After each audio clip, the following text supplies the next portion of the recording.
¿Cómo están? Los saludo. Estamos en un episodio más de este podcast Visibilizarte, proyecto financiado por el Ministerio de las Culturas, las Artes y el Patrimonio, Fondar Regional 2023.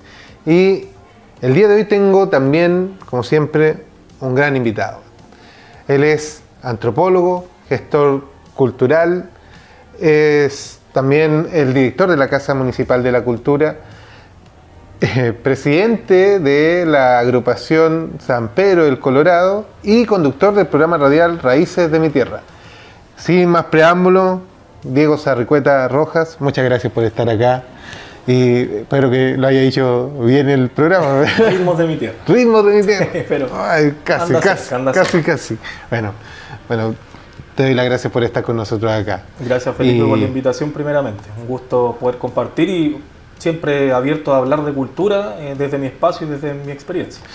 Oye, Diego, una de las cosas que, cuando habíamos recién partido, hablando de la posibilidad de estar acá en este programa, yo te comentaba que el objetivo de este programa es poner un poco en conocimiento, en valor o difundir la labor que hacen diferentes actores del ecosistema cultural y artístico de Tarapacá. Y una de las cosas que no podemos dejar pasar son la labor que hacen los gestores culturales. Me siento uno de ellos también, así que es una labor que a veces está un poco tras bambalinas, ¿cierto? No es tan, digamos, como el que hace un artista, un músico que está en el escenario, pero que es en muchos aspectos igual de vital para poder concretar las actividades que se hacen en el ámbito de la cultura y las artes. En ese sentido, no es menor la labor que tú has realizado en el aspecto de la Casa de la Cultura y en el programa de radio también, de Radio Municipal, también me acordé. Y yo quería preguntarte, ¿de dónde nace toda esta inquietud, más allá de la ciencia social, ¿cierto? Pero ¿de dónde nace esta inquietud de tomar un camino por la cultura y el patrimonio? Y dedicarlo después ya vamos a abordar eso, pero dedicarte a una vida a esto, sino que en un comienzo fue algo de familia, fue algo de, digamos, de tus padres o de algún tío, amigo o alguna influencia de gente cercana. ¿Cómo fue que Diego partió interesándose por la cultura y el patrimonio?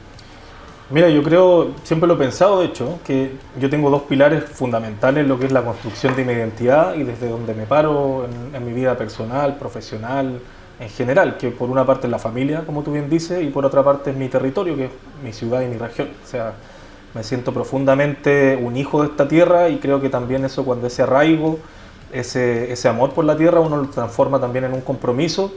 Hay que materializarlo de alguna forma, que yo por lo menos lo vi a través de profesionalizarme en el área de la cultura, específicamente como antropólogo. Digo primero la familia porque justamente vengo de un núcleo familiar ya de varias generaciones de iquiqueños, más atrás de La Pampa, más atrás se pierde un poco, pero por ahí tenemos una historia muy larga habitando este sector que es la región de Tarapacá. Lo más cercano por el lado de mi madre, ella es periodista, reconocida también acá, Angelina Rojas. Le mandamos un saludo, sé que va a estar seguramente viendo. Sí. Ella también del mundo de las ciencias sociales, la investigación. En mi casa siempre hubo muchos libros, entonces siempre me interesó aprender, conocer un poquito más como de los fenómenos humanos en general. Y por el otro lado, mi padre, yo podría decir que él, a pesar de que quizás como no lo verbaliza tanto, es como un hombre profundamente nortino, profundamente iquiqueño. Tengo muchos recuerdos de muy chico, por ejemplo, que tomábamos el auto un domingo y nos íbamos a alguna quebrada, a algún pueblo, íbamos a visitar a alguien que yo la verdad esa edad no tenía idea de quién era, pero terminábamos tomando tecito en la casa de alguien. También tenía unos abuelos que vivieron mucho tiempo en Pica. Entonces creo que por la familia viene esto, por un lado como el amor por la formación ya en el área cultural, y por el otro lado, ¿cierto?, por mi papá de chico saliendo, recorriendo, participando acá en fiestas religiosas, en carnavales. Entonces como que fue algo que siempre me fue nutriendo sin proponérmelo, desde muy chico. Y obviamente ya más grande uno empieza a madurar también la mentalidad, la forma de cómo ver las cosas. Y teniendo esa herencia, ¿cierto?, que viene de mi familia, siempre muy ligado principalmente como a lo que son las tradiciones de acá. Ahí me quería tomar un minuto para preguntarte justamente por la importancia que tiene el aspecto de la identidad, ¿cierto? Como tú bien dijiste, este tema que viene de los ritmos, de los colores, digamos, incluso de las sensaciones que hay en el territorio. ¿Cómo tú lo ves? Bueno, también me aprovecho un poco de tu profesión, ¿no? Porque, digámoslo así, yo soy un fan del patrimonio y la cultura, pero no tengo una formación profesional al respecto. Pero, ¿cómo lo ves tú? Y implicándote también con todo tu acervo, el hecho de el fomento o el enriquecimiento que se ha ido generando también con el tiempo de la escena local en aspecto de la cultura.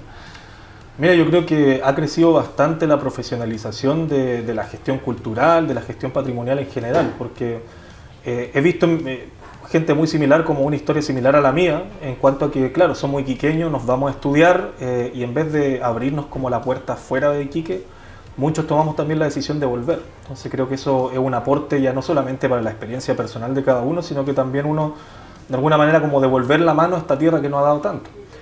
Y creo que también un punto bien importante, y creo que se ha dado en las ciencias sociales, por lo menos a nivel latinoamericano, es la visión y el enfoque que tiene. Yo, por lo menos, que me formé en la Universidad Austral en Valdivia, se me enseña ahí, cierto, aparte de la teoría, toda la parte un poquito más densa, también un factor un poquito más valórico quizás, que invita también a que uno no solamente aprenda para uno, para engrandecerse uno, sino que también esta herramienta el día de mañana uno las pueda poner a disposición de comunidades que son vivas. Y me refiero a esto último de comunidades vivas porque creo que en lugares como el nuestro, por lo menos, que es donde conozco bien, ya hay una gestión potente a nivel de organizaciones de barrio, a nivel, por ejemplo, de bailes religiosos, organizaciones que se encargan de las gestiones de los carnavales territoriales, las comunidades al interior de la región. Entonces creo que, claro, por una parte uno podría decir que en cierta medida los profesionales aportamos de una manera, pero yo creo que el lugar principal lo tiene la misma comunidad, que es bien activa justamente porque estamos en una tierra que fomenta mucho el arraigo. Yo creo que se justifica también en el sentido de que somos una región extrema y que de alguna manera somos como un mundo en sí mismo, lo que es la región de Tarapacá, cosa que puede repetirse en otras regiones, pero sentándolo acá, creo que está ese factor, que hay, como decía al principio, mucha gente que vuelve a trabajar, a compartir sus conocimientos y sus herramientas, pero por otra parte también hay una organización de base, ¿cierto?, muy fuerte en el mundo de la cultura. En esta gama de expresiones artísticas y disciplinas que existen en el mundo de la cultura y las artes, ¿cuál fue la que en un principio podemos decir que te llamó más la atención, la que más te movió digamos, siendo joven o adolescente? ¿Fue la música, la escritura, la literatura? Mira, yo la verdad, como artísticamente yo no tengo ningún talento, soy un buen consumidor de arte. Por eso, no, sí, pero es que yo siempre digo que para poder ser un buen gestor, primero tienes que ser un buen amante de la cultura, claro, y del arte. Sí, bueno, como te decía al principio, yo creo que va muy ligado con mi historia familiar, personal, identitaria, de donde crecí, que es la región de Tarapacá. Y un factor ahí creo que importante a nivel familiar es la fiesta de la tirana, como para muchos. En mi familia nuclear al menos no tuvimos nunca ningún músico ni ningún bailarín directamente, ya mis primos por ahí sí. Pero sí somos una familia que al menos desde que yo tengo un mes de vida vamos a la fiesta de la tirana. Tenemos casa allá, participamos en la fiesta, tenemos cierta ritualidad también a nivel de familia. Entonces, claro, fue algo que a mí me entusiasmaba mucho. Desde muy pequeño yo esperaba la fiesta de la tirana. O sea, llegaban las vacaciones de invierno, por ejemplo, y habían compañeros que pensaban, no sé, que se iban a ir de vacaciones, iban a salir de la ciudad, se iban a ir a la playa, y yo contaba los días para subir al pueblo. Claro. Entonces, claro, ahí me fui nutriendo de muy chico, absorbiendo, y después ya un poquito más grande, también tratando de absorber esa parte que uno no ve. Me llamaba mucho la atención, por ejemplo, los bailes, que uno los veía, 40 minutos que dura la mudanza, y veía después que ellos iban cantando a su sede, un poquito de sapo también los seguía, y me daba cuenta que, claro, la ritualidad después de la plaza seguía en la sede. Claro, no era solamente ahí en donde estaba el punto neurálgico, sino claro, que es toda la secuencia. Justamente, y bueno, ya más grande, también ya estudiando, ya mis primeros trabajos en la universidad, siempre traté de centrarme en algo que no fuera tan ajeno a mí. Y siempre de alguna manera, estando lejos en Valdivia, mentalmente me teletransportaba acá y trataba de indagar un poco. Y claro, yo empecé a ver que estos fenómenos, ya no solamente la tirana, sino que las fiestas religiosas en general, tienen un trasfondo tremendo. Y es una cuestión que ordena, organiza y direcciona la vida de las personas. ¿Cómo fue esa? Porque me imagino así un nortino en el extremo sur. Para nosotros ya extremo sur, diría Santiago Sur. Entonces, claro. ¿Cómo fue ese choque cultural con compañeros, profesores? Es muy fuerte, la verdad que sí. Mira, yo la verdad nunca había salido de Iquique a vivir, obviamente había estado en otras partes del país, pero lo más sur que había llegado en ese tiempo era hasta Linares, si no me acuerdo, mal no recuerdo. Pero fue una competencia, yo hacía tiro con arco cuando era más chico, y entonces iba a competir y me venía, o sea, más allá de dar una vuelta por la hostal, no conocía. Y cuando llego al sur, claro, me doy cuenta que Chile no es uno solo. O sea, definitivamente claro. Somos muchos países dentro de uno. Lo primero, obviamente, el clima, la geografía cambia totalmente. Uno acá está acostumbrado a orientarse, por ejemplo, por el cerro y el mar. Te pueden dejar en cualquier parte de Iquique y tú ves si estás muy cerca del cerro, muy cerca de la playa y sabes más o menos dónde estás. En el sur, a cualquier lado es verde. O sea, ves cerros verdes por todas partes. Claro. O sea, en el sentido de el lugar en sí mismo ya te choca. Y luego ya empezar a conocer gente que hablan distinto, tienen un acento distinto, ocupan palabras que uno no tiene idea a qué se refieren. Y también como el habitar, mezclando un poquito las dos cosas, la parte humana y la parte geográfica, cómo se habita un lugar así, también me chocó mucho. Me acuerdo que era marzo, mediados de marzo, y ya teníamos el primer temporal, que allá lluvias, lluvias, claro. Y yo jurando que iban a suspender las clases, me estaba preparando el desayuno tranquilo, y me llaman mis compañeros diciéndome ¿qué onda? ¿Por qué no estaba? Y yo pensando que no habían clases, se estaba rompiendo el cielo.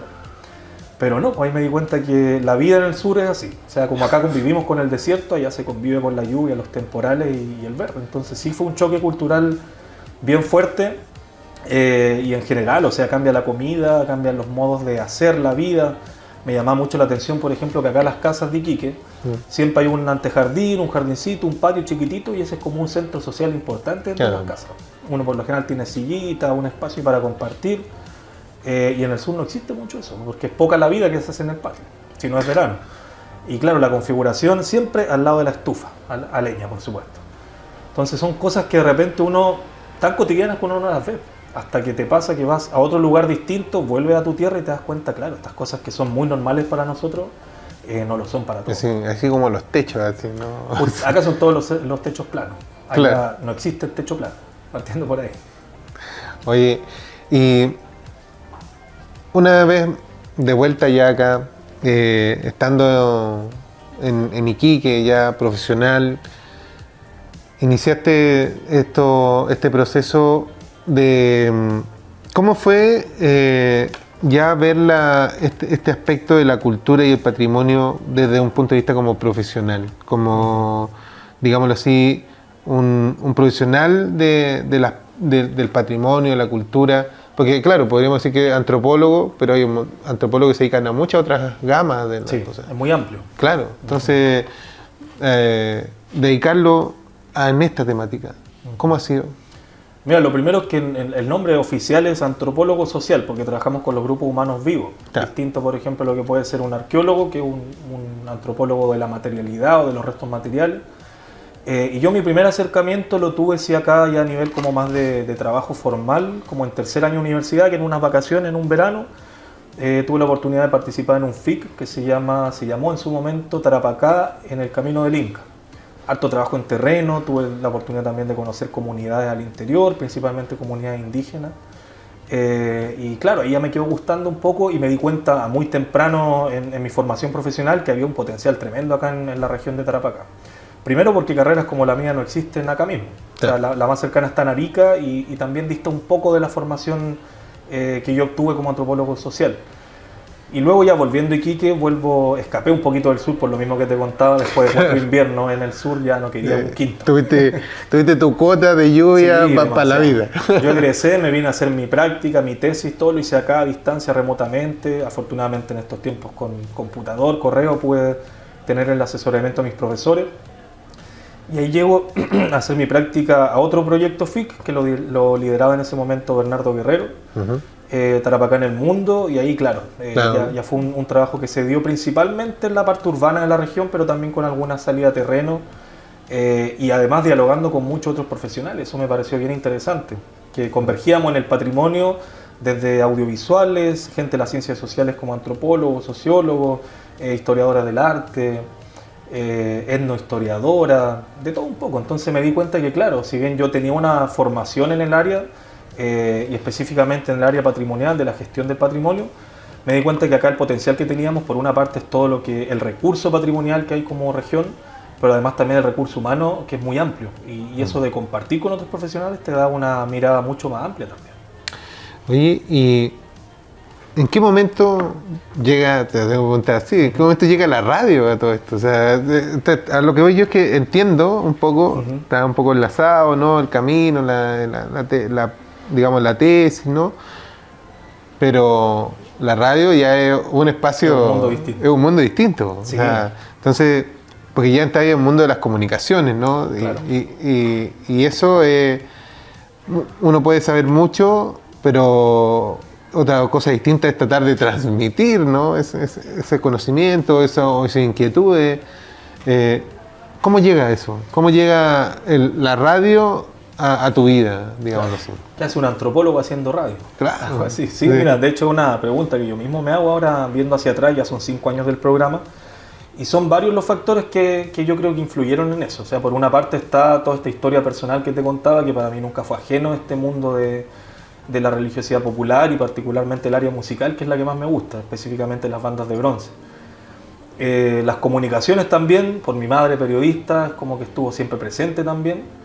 Y claro, yo cuando vuelvo de Valdivia y habiendo egresado, mi tesis la dedico justamente a las bandas de bronce. Quería ver el factor identitario, o mejor dicho, cómo la identidad se transmite a través de la musicalidad, específicamente acá en la región de Tarapacá. Ahí me tocó, por ejemplo, hacer muchas entrevistas, mucho seguimiento, acompañar a bandas a sus ensayos, a las mudanzas con los bailes religiosos, distintos momentos donde las bandas están presentes. Y no solamente en el área más espiritual religiosa, sino que uno acá ve las bandas en el estadio, en los funerales, bautizos, matrimonios, eventos de empresa, o sea... Cumpleaños. Está en todas partes, claro. Y eso siempre me llamó la atención. Mi tesis, como te digo, se basó en eso, y ya, bueno, entrego la tesis, todo el tema, y yo creo que a todos les pasa a los profesionales que sienten que, claro, uno dedica mucho tiempo a hacer su tesis para poder graduarse, titularse, pero después eso como que queda archivado y la verdad, si no es dentro del mundo de la gente que hace investigación muy específica en ciertos temas, esa tesis se pierde en el olvido. Claro. Y en paralelo a eso, entro después ya por ahí por el año 2020, si no me equivoco, a la municipalidad, llego al área de relaciones públicas, pero siempre cumpliendo un rol como desde el área de la gestión cultural, y estando ahí en relaciones públicas, en ese momento la dirección, el director de ese entonces que era Alejandro Álvarez, junto a la encargada de la radio de ese entonces que era la Belén Pavés, me ofrecen llevar como mis intereses, mis conocimientos a un formato radial. En el fondo entendiendo que también la radio municipal tiene un alcance bien potente acá, por lo menos en la región de Tarapacá. Y surge esto, ¿cierto? De que tenía como base tomar un programa que ya existía en la radio, que básicamente tocaban bronce y la quita. Yo, de hecho, ese programa, así entre paréntesis, yo lo escuchaba por la señal online de la radio estando en Valdivia, mientras hacía aseo en la casa o cocinaba. Una manera como de sentirme cerca. Yo ponía la radio allí por la web. Bueno, uno lo mueve, hay que decirlo, uno lo mueve, escucha unos par de bombos y unos bronces y uno lo mueve. Sí. Bueno, como mucha gente acá. Y claro, después llega esto, se abre esa puerta y yo como que me cayó del cielo. O sea, ese mismo programa que yo escuchaba antes, ahora me están invitando como yo a tomarlo, modificarlo obviamente y llevarlo ya a un formato con entrevistas, con contenido, y feliz. Al principio me costó, sí, yo de vez en cuando reviso el primer programa que está por ahí subido y era mucho más lento, más serio, un poquito también como con la desconfianza en el entrevistar, por ejemplo, porque entrevistaba a gente, músicos de 40 años de trayectoria, otros que fundaron no sé cuántas bandas o que han participado en tal baile, y yo que solamente llegaba por interés, entonces me sentía un poquito como ameno, ¿me entiendes? Claro. Después me fui soltando y ya 5 años desde que partimos, y feliz, la verdad, un programa que ha tenido buena recepción del público, que además me ha abierto muchas puertas.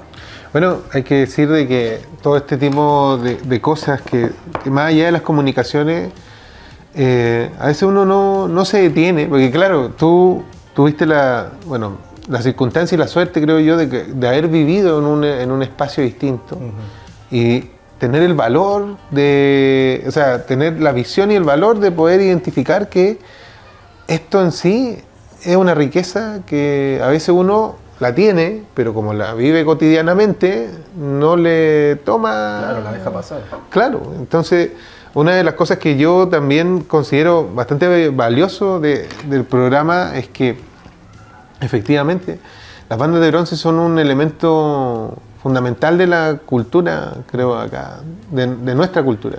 Y en ese sentido, el hecho de que le pongan contenido, que no sea un programa solamente de música todo el rato, Claro. Es algo que sin duda es un elemento de harto aporte a la cultura y al patrimonio de nuestra ciudad y región. Claro, esa es la idea. De hecho, el programa también tiene una parte de gestión cultural en el sentido que hay que organizarlo, hay que producirlo, hay que buscar los entrevistados, hay que también investigar un poco de con quién me voy a enfrentar en ese momento. Y claro, también ha sido una plataforma justamente para los bailes principalmente, bandas de bronce, agrupaciones de la Quita, entre otros, para que también puedan contar el trasfondo. Como te decía adelante, uno ve, ¿cierto?, el momento de la presentación en la Plaza de la Fiesta de la Tirana, por ejemplo, pero no conoce todo lo que hay detrás, pues la preparación, organización, cómo se financian, cómo ejecutan los ensayos, o sea, tienen toda una vida que eso va todo el año, no solamente para los momentos festivos. Y ese es lo principal del programa, o sea, conocer un poquito más allá de lo evidente. Será como Thundercat. No, pero en definitiva es un gran valor y aporte el programa de radio en cuanto a la voy a decir la misma frase que he dicho, que dijo un amigo, Rodo Miranda, que el paisaje sonoro de Tarapacá. Oye, y en ese mismo espacio, ya en tu faceta actual de director de la Casa de la Cultura, ¿cómo ha sido tomar un espacio grande, importante, de requerido, bueno, con alta demanda, diría yo, porque justamente no vamos a entrar al debate porque no va a eso, pero de los pocos espacios que hay para la cultura acá en la ciudad, pero ¿cómo ha sido hacerse cargo de eso? O sea, me imagino igual que no es simple, porque cuando uno está en la faceta de digamos, más institucional, hay más nos que sí a la gente, que uno lo requiere. Y no porque uno quiera ser malo, sino que porque así son las cosas cuando los espacios son... instituciones también. Mira, ha sido un desafío en un principio, ahora ya vamos para 3 años desde que yo estoy dirigiendo. Y digo desafío porque me tocó asumir este cargo, por encargo por supuesto del alcalde Soria en su momento. Me ofrece esto, yo la verdad no es algo que tenía como en mi agenda ni en mi horizonte, pero cuando el alcalde me ofrece esto yo lo tomo inmediatamente, o sea, ni lo pensé. Me gustó la idea y al tiro empecé a cranear cómo podemos aprovechar este espacio que está en un lugar privilegiado de la ciudad, en pleno centro, en pleno Paseo Baquedano, una cuadra de la Plaza Prat. Y por otra parte, un desafío porque veníamos de la pandemia. O sea, yo asumo el año 2021, todavía con el tema de los aforos reducidos. Mi primer día fue con mascarilla, por ejemplo. Tuve que conocer al personal de la Casa de la Cultura con mascarilla. Entonces fue un desafío en cuanto a que me toca reabrir un espacio que estuvo casi cerrado casi 2 años. Entonces fue para mí en lo personal empezar de cero. Aproveché también esa como marcha blanca que tuvimos porque estábamos todavía con cuarentena en ese momento. Entonces aproveché de ponerme al tanto de cómo funcionaba la Casa de la Cultura anteriormente, con quiénes trabaja, cuál es el mecanismo para solicitarla, cuáles son las facultades que tenemos. O sea, me tuve que hacer un poquito de ponerme a estudiar de cómo era la Casa de la Cultura.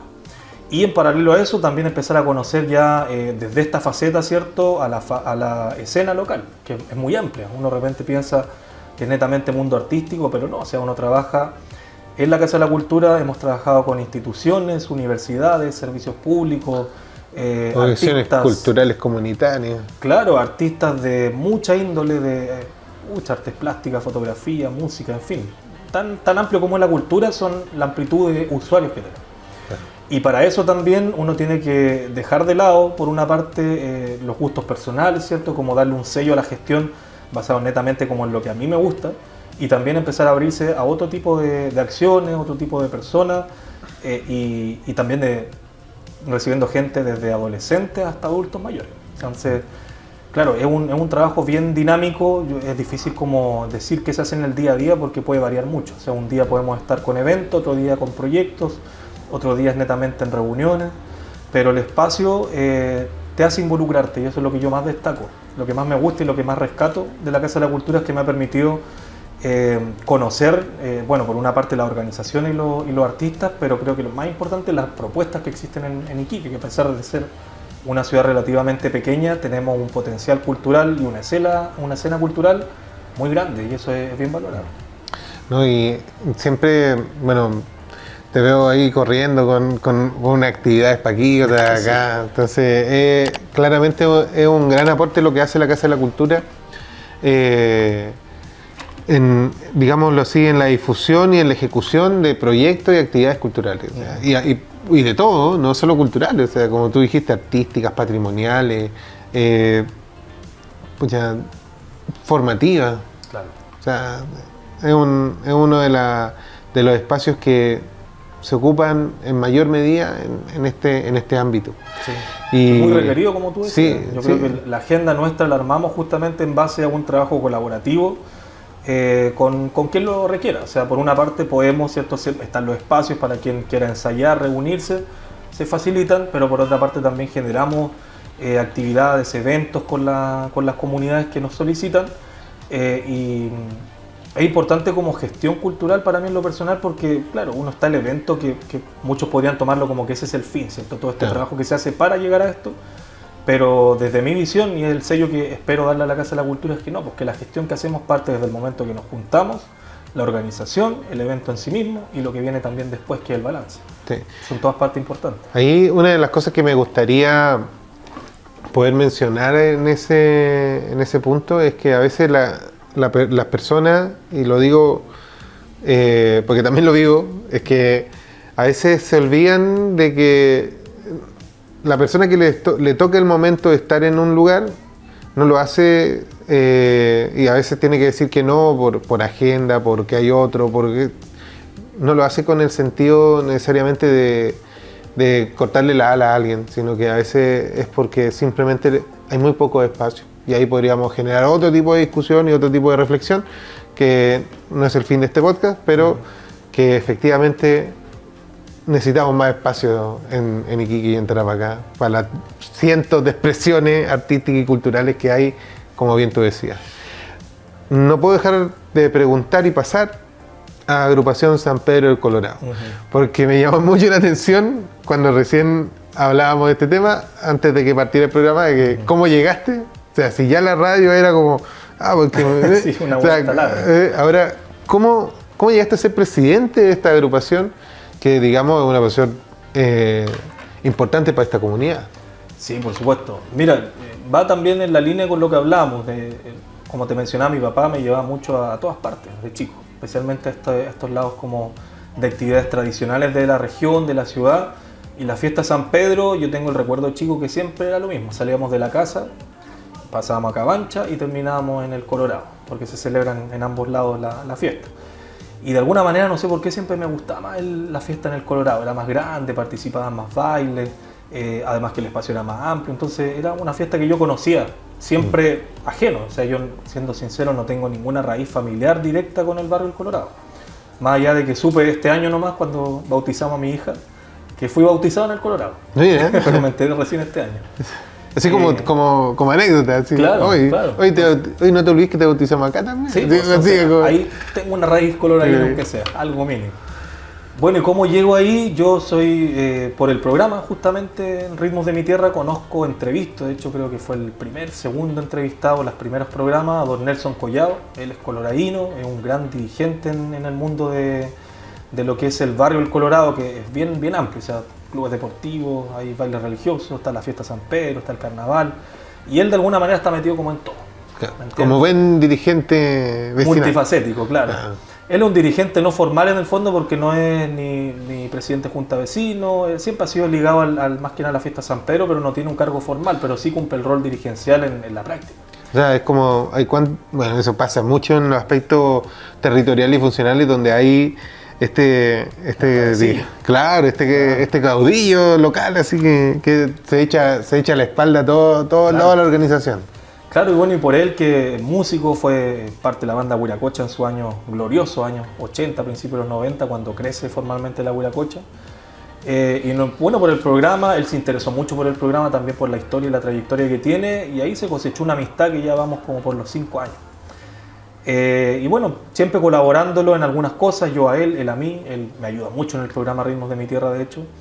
Y me invita, por supuesto, a la fiesta de San Pedro, primero como amigo, como observador. Yo le comentaba que es lo mismo que te decía, que la conocía de chico, tanto. Me empiezo a involucrar, empiezo a conocer a las personas y siempre apoyándolo a él, o sea, siempre detrás de él, literal. O sea, él iba a hablar con alguien y yo me ponía atrás un poquito porque siempre he sido muy respetuoso de los espacios que me corresponden y los que no. Me involucro más en la comunidad, participo en la primera fiesta que hace él, que fue en plena pandemia. No hubo, por supuesto, ni misa, bueno, hubo una pequeña ceremonia, pero no hubo baile, no hubo víspera, nada. Solamente se sacó al santo en caravana, fue como una procesión pero en auto. Y ahí empiezo a involucrarme un poquito más. Al otro año toca la primera fiesta ya presencial, todavía con mascarillas, con aforos limitados, todo el tema. Y bueno, ya empiezo a conocer también a la gente del barrio, muchos coloradinos que ya no viven ahí, pero que por la fiesta vuelven. Y surge la necesidad principalmente, y ahí es donde yo empiezo como a aportarle, empiezo a comentar, ¿saben qué? Porque yo los veía todos los años, que iban a tocar muchas puertas donde sacar fondos, que las colaciones, que los bailes, que los cierre calle, y los veía muy complicados. Y yo, como tenía cierta experiencia en la postulación a proyectos, les dije, esto calza, lo podemos sacar por proyectos, ya sea, no sé, gobierno regional, Ministerio de las Culturas, y le empecé como a dar esos insumos para que supieran que todas las complicaciones que tenían, había una salida más fácil, que era también buscando financiamiento. Claro. Y eso obviamente a ellos les sirvió y les gustó mucho. Yo ya, más allá de la amistad que tenía con Nelson, empiezo también a acercarme a otros dirigentes, pescadores, vecinos del Colorado, y ya formalmente me integro a la agrupación, a la agrupación, al Centro Social y Cultural San Pedro del Colorado. Y mi primera tarea en el fondo fue actualizar esta personalidad jurídica para que ellos pudieran postular a fondo. Y cuando viene el momento de actualizarla, renovar la directiva, resulta que don Nelson estaba metido en otra directiva del barrio, entonces no podía entrar a esta. Y la misma gente ahí en el fondo me piden como casi un favor que yo lo asumiera. Yo les digo ahí como lo voy a tomar con mucho respeto, siempre como de presidente en el papel en el fondo, porque entiendo que la dirigencia igual la llevan los más antiguos, los históricos, la gente más involucrada. Pero así llego al Colorado y ya me ha tocado, creo que este ya es mi segundo o tercer año como presidente, y hemos tenido un avance significativo. O sea, cuando yo llego, las personas que estaban involucradas en la organización de la fiesta no eran más de 10 personas, 7, 8 personas. Ahora somos más de 90 socios, ya formales. Harto. Todos cumpliendo un rol, todos aportando, y lo bonito es que se ha activado un barrio que ha tenido como una lucha de recuperación de muchos aspectos patrimoniales locales desde muchos frentes. O sea, hay un grupo, por ejemplo, que ha sonado harto recuperando la playa del Colorado. Hay también juventud que ha tomado los clubes deportivos, tanto el Club Deportivo San Pedro como el Club Deportivo Estrella de Chile. La misma Junta de Vecinos también muy activa. Entonces es un barrio que a mí en lo personal, y también ya volviéndolo a la parte más profesional, me llama mucho la atención como una experiencia antropológica desde ya involucrarse directamente. O sea, no hablo de un proyecto que tiene una fecha de inicio y fin, sino que uno se involucra en una comunidad, aporta desde el conocimiento, y ya no solamente vas como a trabajar, entre comillas, sino que a ser parte de. Y eso creo que es lo que a mí, en lo personal, más me enriquece.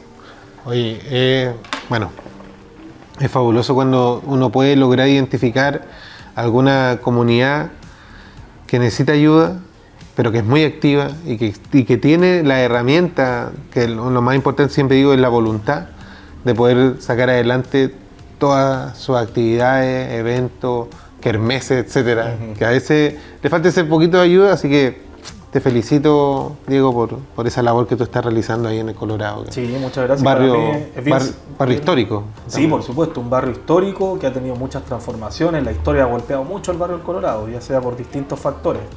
Es un barrio que en su momento quedó dividido, en su momento también se instalaron todas las industrias ahí, y a pesar de toda esa historia, justamente a través del carnaval, a través de la fiesta de San Pedro, se ha mantenido. Ha sabido sopesar toda esa historial que tiene. Sigue ahí en pie. Sigue en pie y más fuerte que nunca. Oye, Diego, estamos un poco terminando ya nuestro episodio. Como siempre, te agradezco de nuevo el hecho de haberte dado el espacio para poder estar con nosotros. como buen gestor y también como buen iquiqueño, me imagino que siempre estás metido en varias cosas. Así que, ¿cómo es con la familia? Siempre pregunto así. Uy, mira, es un tema porque yo fui papá hace un año recién. Tengo una hija de 1 año y 2 meses va a cumplir, pequeña, y eso también te demanda mucho a nivel de familia. Con mi Sí, señora. yo me venía pensando así, ¿cómo la hace? Porque, Cuesta, bueno, hay días muy largos, la Casa de la Cultura por una parte, tú sabes que la actividad cultural siempre es la tarde por lo sí, general. y a veces hasta pasada la noche. Sí, jornadas muy extenuantes, muy largas, pero lo bueno es que encontré el amor ahí con mi señora, la Josefa, le mando un saludo también, con una persona que también profundamente iquiqueña, entonces entiende que esto no es solamente temas de trabajo, sino que también es parte de mí. O sea, ya sea mi trabajo en la Casa de la Cultura, ya sea mi rol en la fiesta de San Pedro, el mismo programa de radio, ella entiende que eso es como parte de lo que a mí me llena, y ella me lo ha dicho, que ella es feliz viéndome feliz. Y también, Bien. por supuesto, involucrándonos. O sea, ella también es socia, por ejemplo, de San Pedro, mi papá, mi suegro. O sea, han llegado justamente a través de que yo partí ahí con esa semillita. Y tienen, si bien somos como diferentes, somos bien distintos en algunas cosas, convergemos en este amor por nuestra tierra. Nos Mira. gusta harto participar, por ejemplo, en distintas instancias. En el Colorado estamos prácticamente todas las semanas allá en el barrio. Y a mi hija, obviamente, desde chiquitita, llevándola. O sea, igual que a mí, que me llevaron con 1 mes de vida a la fiesta de la Tirana, ella con 4 o 5 meses ya estaba también en el pueblo. Mira. A los 7 meses en la fiesta de San Lorenzo. Está una tradición ahí. Sí, por supuesto. Oye, Por supuesto. te doy unos minutos para que puedas dar un mensaje, un llamado, una reflexión, según lo que tú estimes conveniente. Bueno, primero agradecerte, Felipe, por supuesto, por el programa. Me parece una iniciativa súper buena porque, así como yo lo hago con la radio, creo que es un sentido que compartimos de visibilizar también ese trabajo que generan, en este caso, los gestores culturales. Me parece bien importante, así que agradezco el espacio y felicito también no solamente mi entrevista, por supuesto, sino que toda esta serie.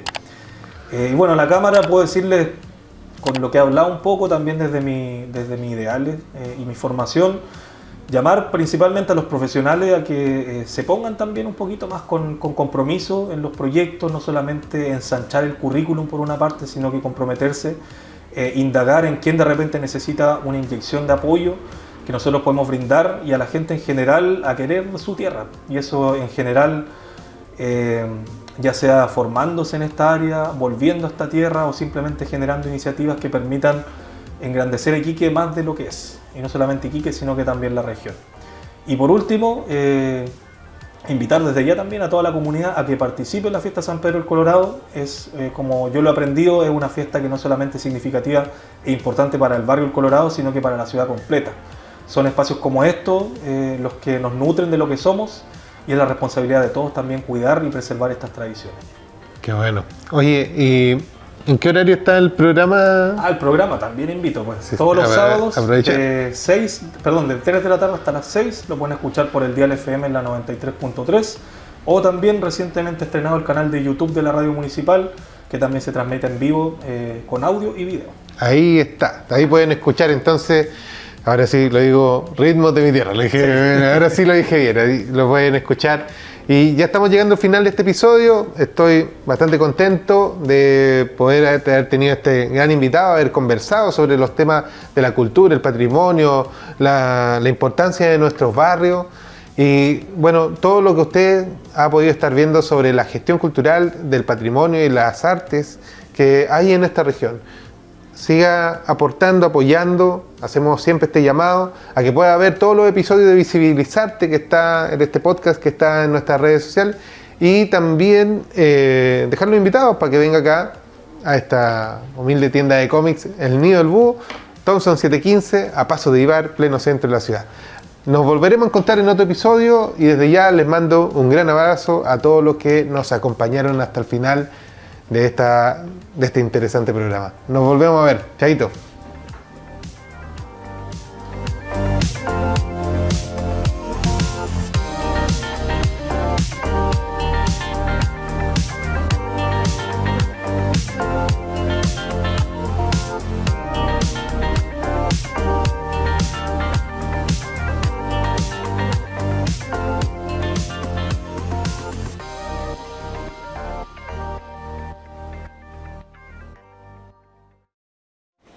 Gobierno de Chile. Chile avanza contigo.